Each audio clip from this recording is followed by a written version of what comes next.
All right, y'all, this is the solutions guide to the one-dimensional accelerated problems worksheet. Just start by reading it. Mr. Fleming is walking down the hall at 2 meters per second. 2 meters per second, that's going to be a velocity. When you notice a student writing hashtag CTHS Lightwork with Sharpie on the glass wall 5 meters away, that's going to be a distance or displacement. Mr. Fleming calls out 2 and chases the student, so he accelerates at a rate of 4 meters per second squared. It tells us acceleration. We're going to look for any clues that could indicate that we're slowing down, which makes our acceleration negative there. And he does this for 10 meters toward the student. That's when we realize that this, in fact, is not the displacement, but rather that this is the displacement. This is how far he travels to tackle the student. With what final speed, that's the other velocity, is the student tackled with. So if we take our values, we're looking for the last velocity or speed. We have his initial velocity or speed here. So we got a question mark and a 2 meters per second. We know that he traveled 10 meters to tackle the student, so that's going to go here. Our acceleration is 4, we're speeding up, and the thing we don't know is time. So that means we can eliminate anything that has time, resulting in the third equation to be the one that we're going to use to solve. If we draw our vector diagram, Mr. Fleming is accelerating in the same direction as his motion, which tells us he's going to speed up. Now, we take our equation, VF squared equals VI squared plus 2AD. We substitute in our values. We're looking for VF squared there. So you can either set that up, leave that as VF squared, or can do the question mark squared. Some of y'all like to do the question mark. VI was 2 squared plus 2. Our acceleration was 4, and our displacement was 10. So we take that.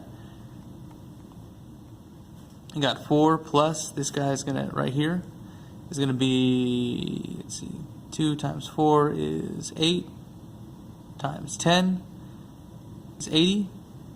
So question mark squared is 84, but we're not quite done. We want to take the square root because we don't want VF squared, we just want VF. And VF is going to equal 9.17, I believe. Moving on to question number 2 here in a minute. Going on, an airplane is rolling along at a rate of 4 meters per second. Okay, that's going to be a velocity because meters per second tells us its velocity. It's finally cleared for takeoff and then begins to speed up down the runway at speed up. That's indicating that this is our acceleration for a period of 32.8 seconds until it finally lifts off the ground. Determine the length, so we want D, right, our displacement of how far it traveled. So we're looking for displacement. Initial velocity was 4 meters per second. Our acceleration was 3.2. We're speeding up. So our vector diagram should look like this. We did that for a period of 32.8 seconds. That's our time. So final velocity doesn't matter. We can eliminate any equation that uses VF. We'll use the second equation here. D equals VIT plus 1/2 AT squared. Plugging in for our values. VIT plus 1/2 AT squared. We're solving for D. VI is 4. T is 32.8 plus 1/2 times our acceleration of 3.2 and another 32.8 squared. Only the time is squared. And then that is going to end up giving us a result. If we plug it all in, it's going to be 131.2 plus 172134. If you break it down and going further than that, it would give us about 1852.5, give or take. I'll leave that there for a moment. Moving on. The last of the problems on the front side. Julietta and Jackson are playing miniature golf. Julietta's ball rolls into a long upward incline with a speed of 2 meters per second, accelerates at a rate of 0.8 meters per second. So this right here, 2 meters per second, that's V. Accelerate, okay, that's A, easy. 1.5 seconds is going to be our time till it reaches the top of the incline, continues along an elevated section. Determine the speed. We want VF, since this is our initial velocity there. The ball at the top of the incline after it slows down. Guys, this has killed a lot of y'all, because that means our acceleration is negative. Right, so V is positive, acceleration is this way, that's going to be negative. So as we plug in our values, our initial velocity is 2, negative 0.8 meters per second squared here.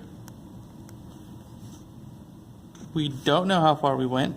We know we're looking for VF, and our time was 1.5 seconds. So we eliminate displacement. We can pick the only equation that works for us is going to be the first one, which is VF equals VI plus AT. Plugging in our values, we're looking for VF, right? VI is 2 plus negative 0.8 times 1.5. Going with that, VF is going to equal 2 minus 1.2, which means VF is going to be just 0.8.